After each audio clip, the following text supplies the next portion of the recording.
BRS Lok Sabha అభ్యర్థి Vinod Kumar media సమావేశం నిర్వహించారు. కాంగ్రెస్ ప్రభుత్వంపై ప్రజలు నమ్మకం కోల్పోయారని అన్నారు. కరెంటు కోతలకు రేవంత్ పాలనే కారణమని ఆరోపించారు. కాంగ్రెస్, బీజేపీ విధ్వంస పార్టీలని వినోద్ కుమార్ వ్యాఖ్యానించారు. బండి సంజయ్ నిర్లక్ష్యం వల్లే కరీంనగర్కు ట్రిపుల్ ఐటీ రాలేదని తెలిపారు. గెలిచాక జిల్లాకు స్కిల్ డెవలప్మెంట్ సెంటర్ తెస్తానని హామీ ఇచ్చారు. అభివృద్ధి కావాలో విధ్వంసం కావాలో ప్రజలే తేల్చుకోవాలని అన్నారు. ఈ సమావేశంలో గంగుల కమలాకర్, మేయర్ వినోద్ పాల్గొన్నారు. ఎవరూ పోలేరు.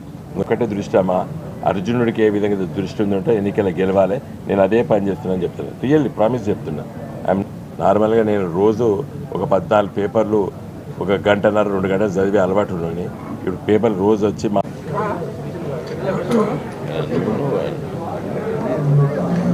పార్టీలో కాంగ్రెస్ పార్టీలో జాయిన్ చేసుకోవడం జరిగింది. టీఆర్ఎస్ పార్టీకి వచ్చిన వాళ్ళను అంతకుముందే ముగ్గురు కలిసి నిన్న 11 మందిని ఫిగర్ చెప్పారు. నేను ఒక్కటి మాత్రం చెప్పగలుగుతా, అవకాశవాద రాజకీయాలతో వచ్చిన వాళ్ళు ఉన్నది మ్యాక్సిమం కాంగ్రెస్ వచ్చిన వాళ్ళే. 2014లో నేను ఎమ్మెల్యేగా పోటీ చేసినప్పుడు వీళ్ళు కాంగ్రెస్ పార్టీకి పనిచేసారు. వీళ్ళందరూ అప్పుడు చెలిమిడ లక్ష్మణరావు 3వ స్థానానికి వచ్చారు. ఆ ప్రజలందరూ వీళ్ళు తిరస్కరించారు. ఈ కార్పొరేట్ రాగానే ప్రజలు తిరస్కరించారు. 2003 ప్లేస్కు చెలిమిడ లక్ష్మణరావు పంపించింది ఈ మహానాయుడు. 2018లో పొన్నం ప్రభాకర్కి పనిచేసారు. అంతా కాంగ్రెస్ పాంప్లెట్ పట్టుకొని పోయి ఆయన 3వ ప్లేస్కి పంపించారు. ఒక్కొక్క దగ్గర 1000-2000 మైనస్. నేను ఫస్ట్ 2014 26,000 మెజార్టీతో గెలిచిన. 2018లో వీళ్ళు కాంగ్రెస్ చేసిన 15,600తో గెలిచిన. మొన్న 2018 తర్వాత గవర్నమెంట్ వచ్చిన తర్వాత మళ్ళీ వాళ్ళ కాంగ్రెస్ పార్టీని మోసం చేసి వెన్నుపోటు ఓడిచి టీఆర్ఎస్ పార్టీకి వచ్చారు. అంటే అధికార పార్టీ ఉన్నది కదా, అధికార పార్టీలో గెలుస్తామని చెప్పేసి టీఆర్ఎస్ పార్టీలో జాయిన్ చేయడం జరిగింది.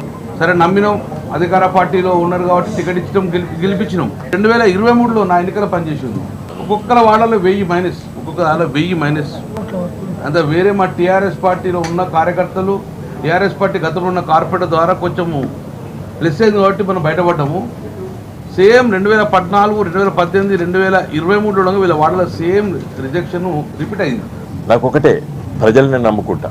నేను కరీంనగర్ నగర ప్రజల్ని, నేను మీ ద్వారా మీడియా మిత్రులతో ఈ ప్రెస్ మీట్ పెట్టింది ఇందుకోసం. కరీంనగర్ నగర ప్రజల్ని పత్రికా విలేకరుల ద్వారా ఈ సందేశాన్ని ఇచ్చేది ఏంటంటే, మీ అండ నాకుంటే చాలు. నేను చేసేటువంటి పనులకు మీరు అప్రిషియేట్ చేస్తున్నారు, మీరు మంచి పనులు చేసేటువంటి వ్యక్తి అని మీరు గుర్తిస్తున్నారు. కాబట్టి దయచేసి ఈ ఎన్నికల్లో మీరు నాకు బలాన్ని ఇవ్వండి, ఓటు ద్వారా నన్ను గెలిపించండి. పార్టీలో